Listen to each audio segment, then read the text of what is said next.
The benefits of taking digital, there's a lot, basically.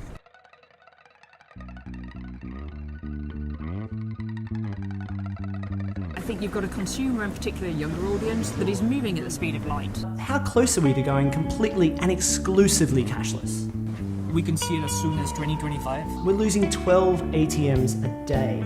Tech and data and digitalisation has transformed everything we do. And we're getting more cashless by the hour. I don't think we can sleepwalk into a cashless crisis.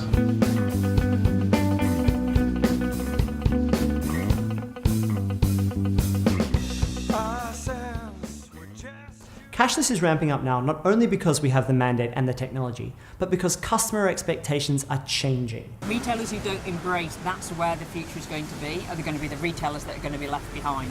And we can't talk about digital spending without mentioning surveillance, anonymity, and personal freedoms.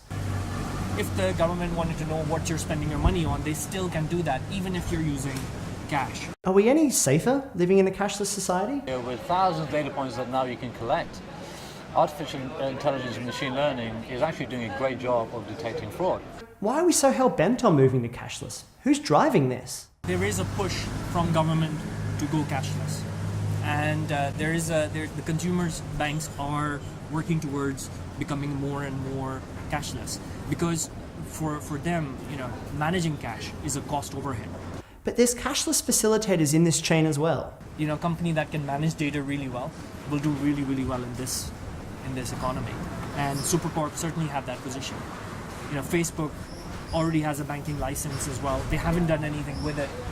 Certainly they're a big threat now for the banks in this space. As big tech firms move into the middle of our financial processes, do we really understand the cost of living with this new digital experience? There's a recent report out that shows that over 60% of people are really, really happy to give their data if their data is going to be personalised immediately to them.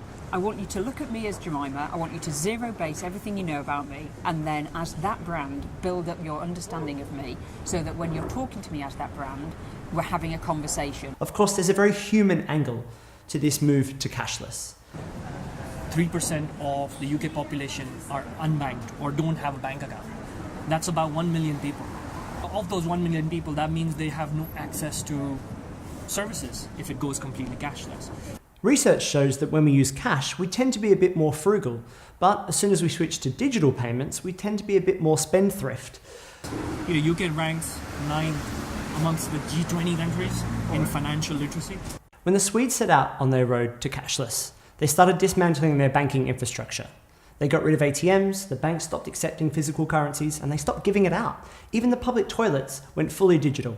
But for those in more marginalised parts of society, the poor, the handicapped, the elderly, they were left behind. There's still all these people who still want to pay cash, are happy with cash, are comfortable with cash. So to get to that cashless society, I think it's going to be a really hard push. It's not about the infrastructure, it's not about the technology, it's not about the capital behind it, it's not about the regulation behind it. All of that exists. So the only thing that's stopping it is how do you make it all inclusive for society. That's the biggest challenge. It's a deep-rooted physical and philosophical change to how we live. It's where the high street's got a huge opportunity of reinventing itself. If it puts tech at the heart of what it does, rather as an afterthought, then it will transform the way people want to engage with it.